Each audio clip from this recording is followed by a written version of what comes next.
भारत दुनिया का सबसे बड़ा लोकतंत्र है और भारतीय संसद देश के लोकतंत्र की आत्मा है। हमारी संसद देश का शीर्ष विधायी सदन है जो संविधान की शक्तियां समेटे हुए है। पिछले 7 दशकों से भारतीय संसद अपनी लोकतांत्रिक यात्रा में उच्च मानदंडों को स्थापित करती आ रही है। लोकतंत्र को अगर करीब से जानना हो तो भारतीय संसद को समझना बेहद जरूरी है। इसी उद्देश्य से प्रेरित होकर देश में युवा संसद की शुरुआत की गई।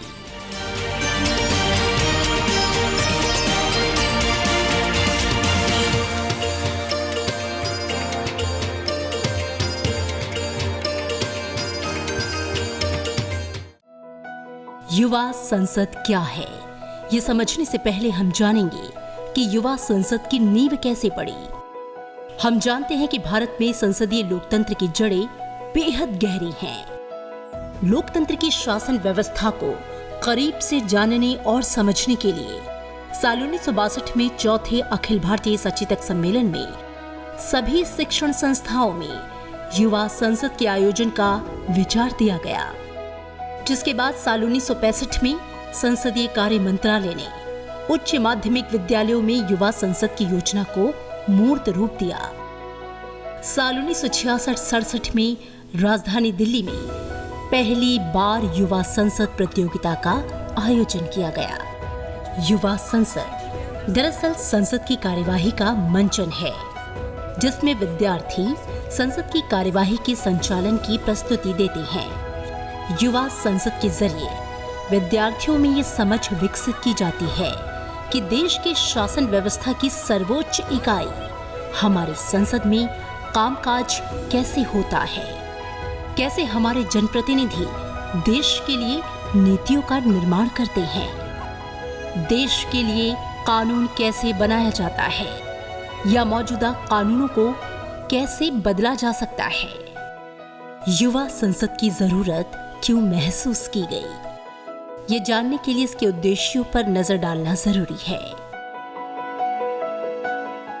छात्रों को संसद की कार्यवाही समझाना, संसदीय प्रक्रिया को सरल करके बताना, सार्वजनिक विषयों का अध्ययन कराना, एक राय बनाने के लिए प्रोत्साहित करना, निर्णय लेने की क्षमता का विकास कराना,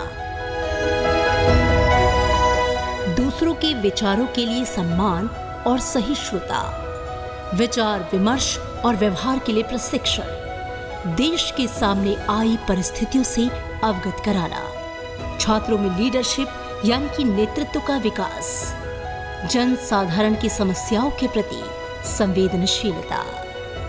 माननीय सभासदों, माननीय अध्यक्ष महोदया,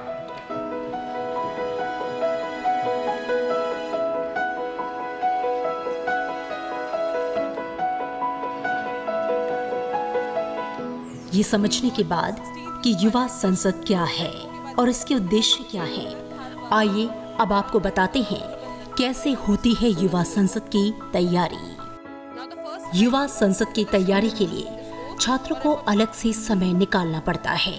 इसलिए जो छात्र युवा संसद का हिस्सा बनना चाहते हैं, उनको समय का प्रबंधन इस तरह से करना होगा ताकि उनकी पढ़ाई बाधित न हो। युवा संसद के लिए छात्रों का चयन करते समय कुछ खास बातों का ख्याल रखना जरूरी है। छात्रों के पास पर्याप्त समय हो, छात्र वाद विवाद करने में सक्षम हो, सामाजिक आर्थिक और राजनीतिक मुद्दों की जानकारी हो, भाषा पर पकड़ और विचार व्यक्त करने की क्षमता हो, सबको साथ लेकर चलने और नेतृत्व करने की क्षमता हो। युवा संसद में छात्रों की संख्या 50 से 55 तक हो सकती है। युवा संसद में केवल मौखिक प्रश्नों को ही लिया जाता है। हमारी संसद राष्ट्रपति और 2 सदनों लोकसभा और राज्यसभा से मिलकर बनी है। युवा संसद के आयोजन में हम अमूमन संसद के निम्न सदन यानी लोकसभा की कार्यवाही का प्रस्तुतिकरण करते हैं। इसलिए छात्रों के लिए यह आवश्यक है कि वो लोकसभा की संपूर्ण कार्यवाही यानी लिस्ट ऑफ बिजनेस को समझें। सदन की कार्यवाही को हम मोटे तौर पर 2 भागों में विभाजित करते हैं। पहला सरकारी काम और दूसरा गैर सरकारी यानी कि प्राइवेट मेंबर्स बिल। लोकसभा में सरकारी कामकाज की एक लंबी फहरिस्त और प्रक्रिया है। ये जरूरी नहीं है कि सदन की कार्यवाही के दौरान सूची में शामिल सभी मुद्दों को एक ही बैठक में रखा जाए। कार्यसूची एक मार्गदर्शक होती है। युवा संसद में हमारी कोशिश होती है कि हम उन्हीं मुद्दों को चुनें जो एक निश्चित समय अवधि में पूरे हो जाएं। इस एपिसोड में युवा संसद के लिए जिन विषयों को हमने चुना है वो ये हैं: नए सदस्यों का शपथ ग्रहण, निधन संबंधी उल्लेख, प्रश्नकाल, सदन के पटल पर रखे जाने वाले पत्र, काम रोको प्रस्ताव, विशेषाधिकार उल्लंघन संबंधी प्रश्न, मंत्री परिषद के प्रति अविश्वास प्रस्ताव, लोक महत्व के मामलों पर अल्पकालिक बहस, प्रस्तावित विधेयक और विधायी कार्य, गैर सरकारी सदस्य का प्रस्ताव। सदन के कामकाज की शुरुआत हमेशा अध्यक्ष के आने के साथ होती है। मार्शल अध्यक्ष के आने की औपचारिक घोषणा करते हैं। ये घोषणा कुछ इस तरह से होती है: माननीय सभासदों, माननीय अध्यक्ष जी। घोषणा के साथ ही अध्यक्ष के सम्मान में सदन में मौजूद सभी सदस्य अपने स्थान पर खड़े हो जाते हैं और अध्यक्ष के आसन ग्रहण करने के बाद ही बैठते हैं। सदन के नवनिर्वाचित सदस्य बैठक शुरू होने के साथ ही शपथ ग्रहण करते हैं। शपथ ग्रहण का कार्यक्रम इस तरह से चलता है: प्राइम मिनिस्टर श्री नरेंद्र मोदी,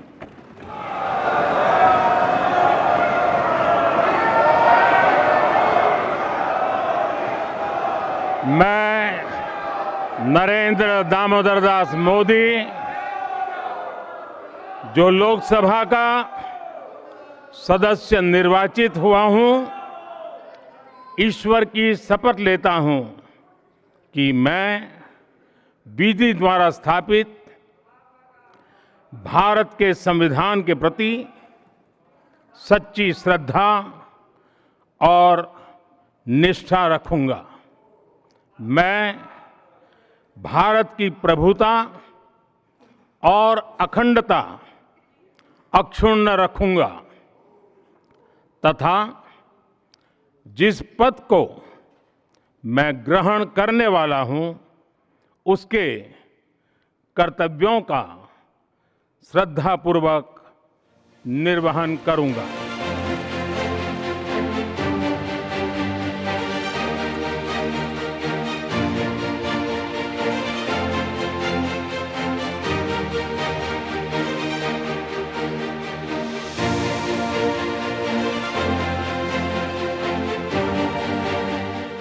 सदस्य हिंदी, अंग्रेजी या संविधान की 8वीं अनुसूची में शामिल 22 भाषाओं में से किसी एक भाषा में शपथ ले सकते हैं। नवनियुक्त सांसदों के पास शपथ ग्रहण की एक कॉपी होनी चाहिए। शपथ से पहले नवनिर्वाचित सदस्य को महासचिव की दाईं ओर जाना होता है। शपथ के वक्त सदस्य का मुख अध्यक्ष की तरफ होना चाहिए। शपथ लेने के बाद नवनियुक्त सदस्य और अध्यक्ष द्वारा एक दूसरे का अभिवादन करने की परंपरा है। शोक प्रस्ताव। इस प्रस्ताव के तहत सदन के किसी सदस्य, पूर्व सदस्य या राष्ट्रीय अंतर्राष्ट्रीय हस्तियों के निधन की सूचना सदस्यों को दी जाती है। इसके बाद अध्यक्ष सदन में उपस्थित सभी सदस्यों को खड़े होकर मृतक आत्मा की शांति के लिए 2 मिनट का मौन धारण करने के लिए कहते हैं।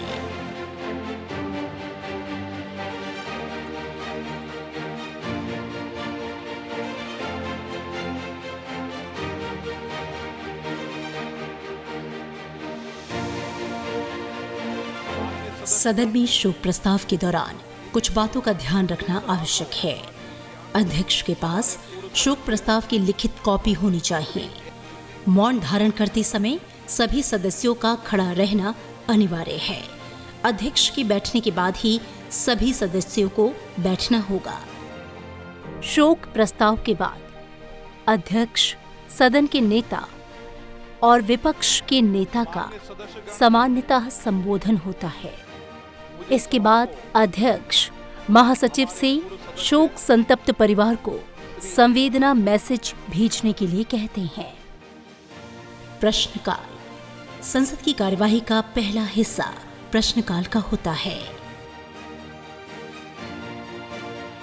सदन में मुख्यतः 2 तरह के प्रश्न होते हैं, तारांकित यानी मौखिक प्रश्न और अतारांकित यानी लिखित प्रश्न। प्रश्नकाल के दौरान सदस्य सार्वजनिक महत्व के किसी भी मुद्दे पर सरकार से जानकारी मांग सकते हैं। अगर युवा संसद के आयोजन की अवधि 1 घंटे की है तो प्रश्नकाल 10 मिनट का हो सकता है। मौखिक प्रश्नों के लिए अध्यक्ष सदस्य का नाम लेते हैं और प्रश्न की संख्या बताते हैं।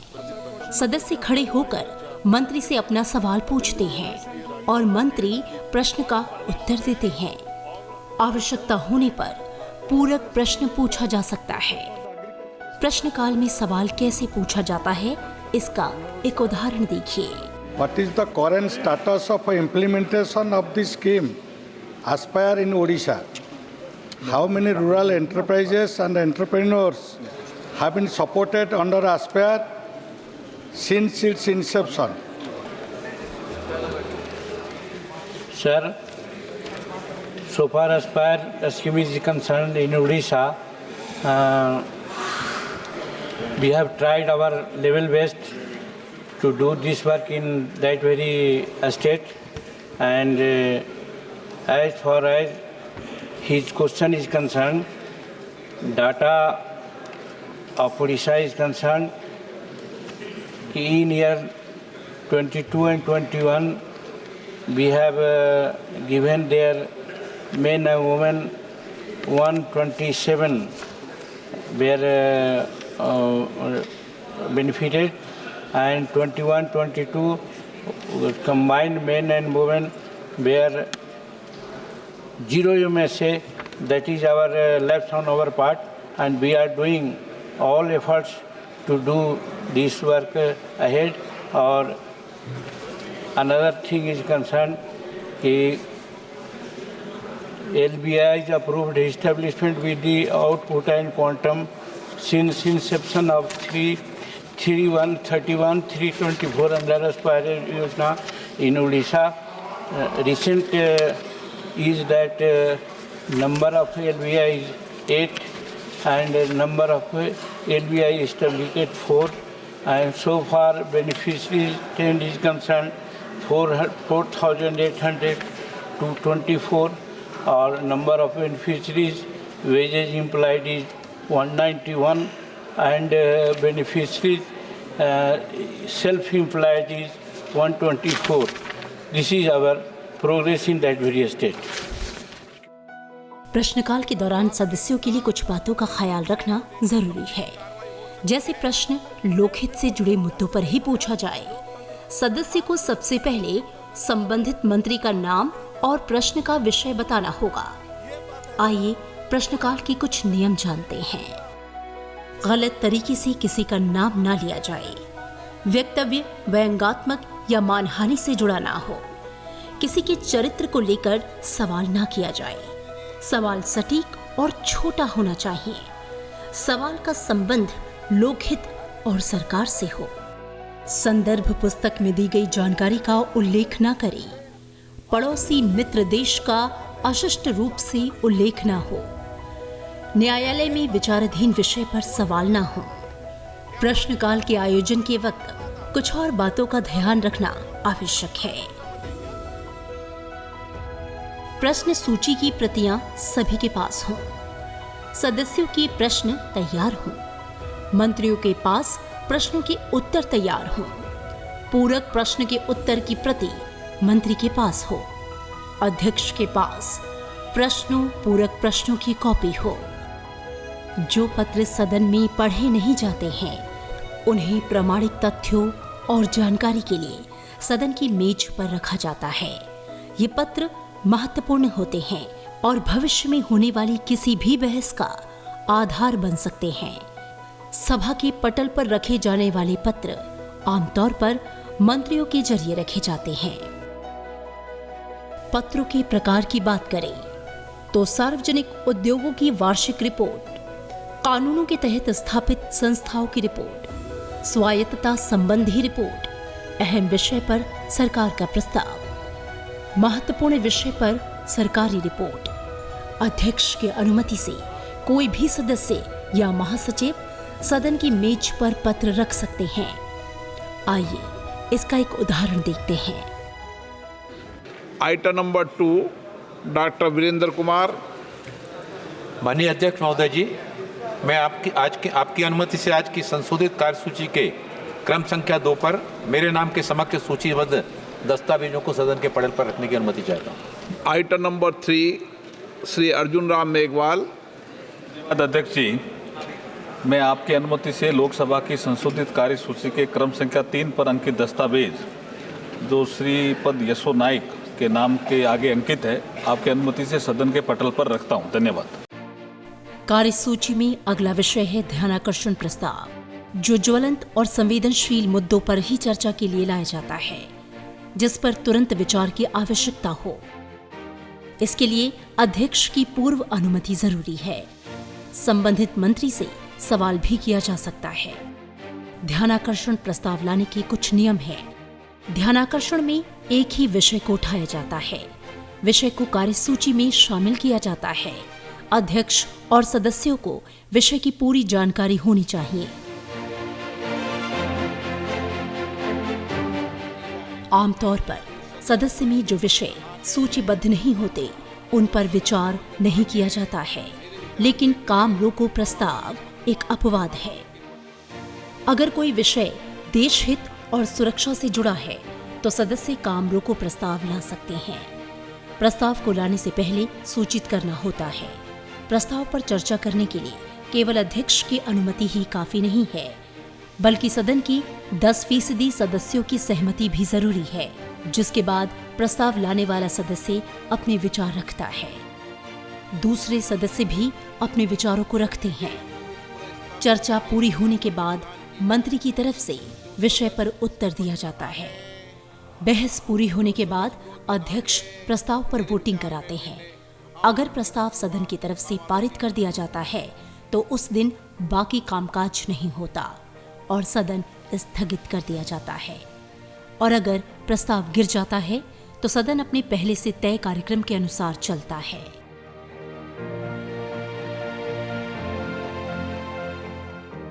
भारत की संविधान के तहत सरकार लोकसभा के प्रति उत्तरदायी होती है। संसदीय लोकतंत्र में इसका अर्थ होता है कि मंत्रिमंडल लोकसभा के विश्वास पर ही अपने पद पर बना रह सकता है।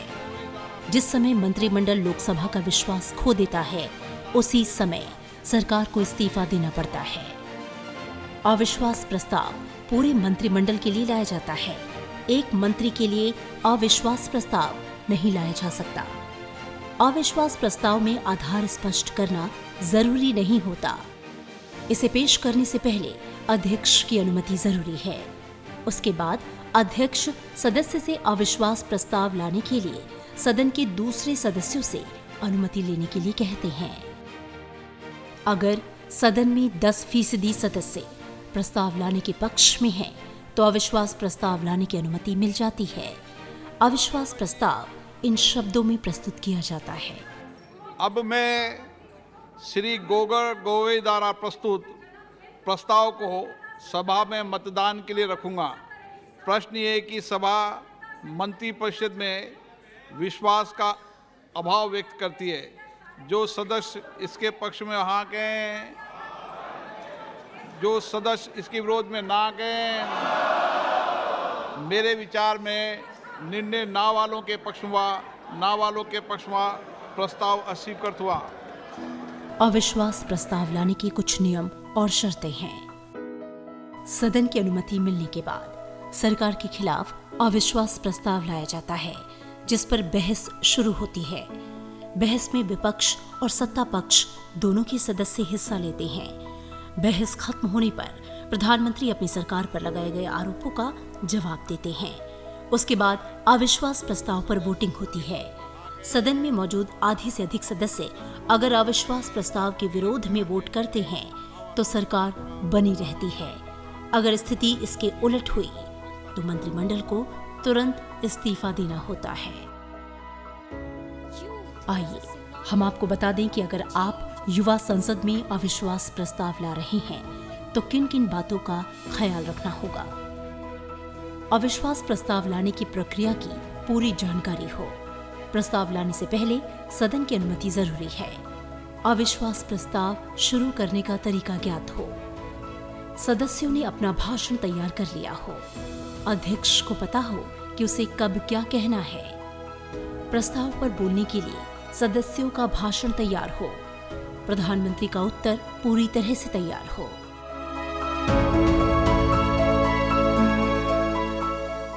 लोकसभा में अल्पकालिक चर्चा कराने की परंपरा 1953 में शुरू की गई, जिसके जरिए सदस्यों को सार्वजनिक महत्व के किसी भी विषय पर बहस का अवसर मिलता है।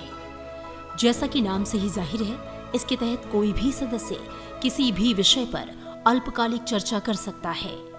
इसके लिए अनौपचारिक मतदान या प्रस्ताव की जरूरत नहीं होती, लेकिन ऐसी बहस की सूचना देना जरूरी है। इस सूचना पर 2 अन्य सदस्यों का अनुमोदन जरूरी है। अल्पकालिक चर्चा का प्रारूप कुछ इस तरह से होता है। नोटिस देने के बाद संबंधित सदस्य को सदन में उस विषय का उल्लेख करना होता है। बहस में पूरे सदस्य हिस्सा लेते हैं। अंत में संबंधित मंत्री बहस का संक्षिप्त उत्तर देते हैं। अल्पकालिक चर्चा के लिए कुछ नियम और शर्तें हैं। संबंधित सदस्य का संक्षिप्त भाषण तैयार हो। बहस में हिस्सा लेने वाले सदस्यों का भाषण तैयार हो। संबंधित विभाग के मंत्री ही बहस का उत्तर देंगे।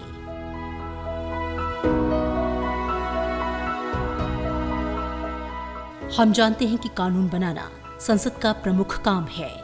कानून बनाने के लिए संसद के सामने सभी विधेयक एक प्रस्ताव के रूप में लाए जाते हैं। विधेयक दरअसल कानून का एक प्रारूप होता है। विधेयक बनाने का काम उस विषय के जानकार और अधिकारी मिलकर करते हैं।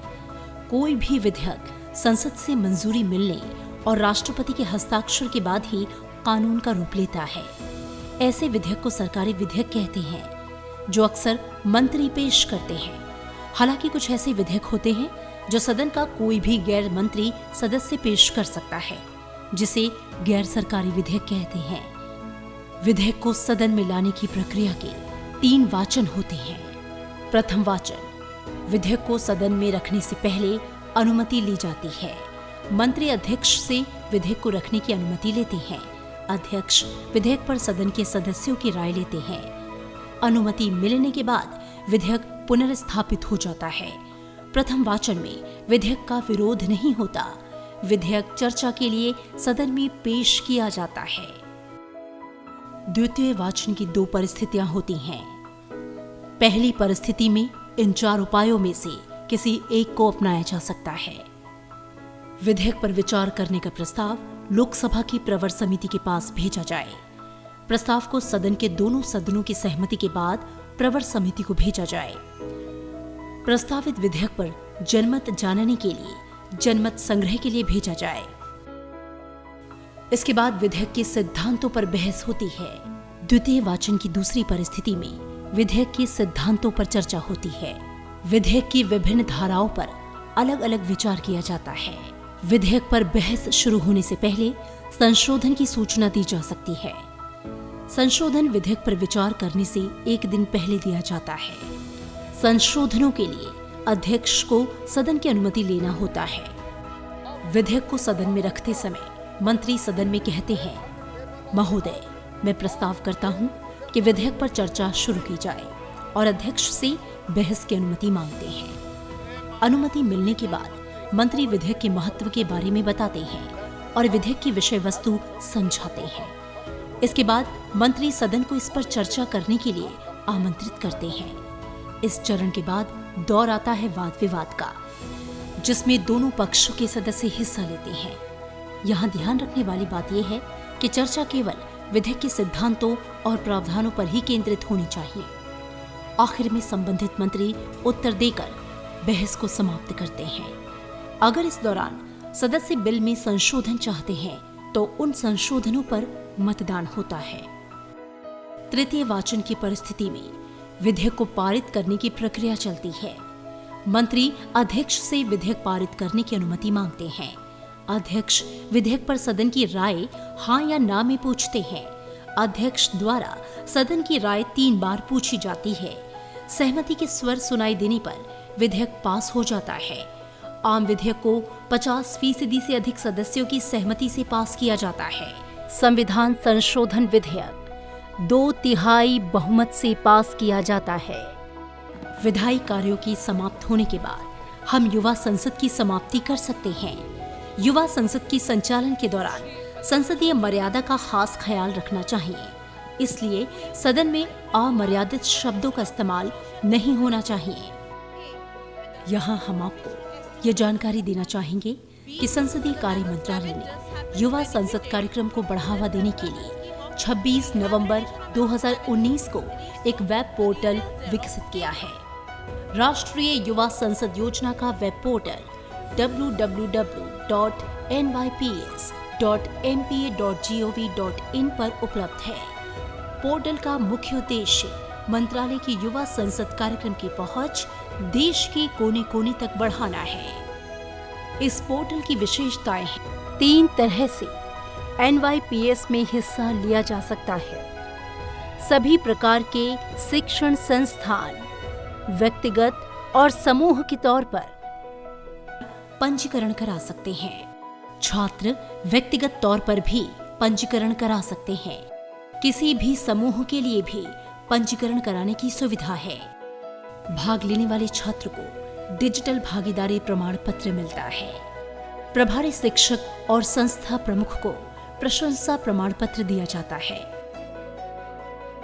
युवा संसद के वेब पोर्टल का उद्देश्य लोकतंत्र की जड़ों को मजबूत करना, अनुशासन की स्वस्थ आदतें विकसित करना, दूसरों के दृष्टिकोण के प्रति सहनशीलता पैदा करना और छात्र समुदाय को संसद की प्रथाओं और प्रक्रियाओं के बारे में सक्षम बनाना। इस पोर्टल पर आपको युवा संसद की स्क्रिप्ट, युवा संसद का ट्यूटोरियल, ऑडियो और वीडियो फाइल, युवा संसद में हिस्सा लेने के लिए सभी जानकारी उपलब्ध होगी। इतना ही नहीं, NYPS के जरिए अब देश के किसी भी कोने से छात्र छात्राएं और प्रतिभागी व्यक्तिगत तौर पर या फिर समूह में NYPS पर रजिस्ट्रेशन करा सकते हैं और युवा संसद का हिस्सा बन सकते हैं। हम उम्मीद करते हैं कि आपको युवा संसद का ये ट्यूटोरियल पसंद आया होगा। आपके उज्जवल भविष्य की शुभकामनाओं के साथ नमस्कार।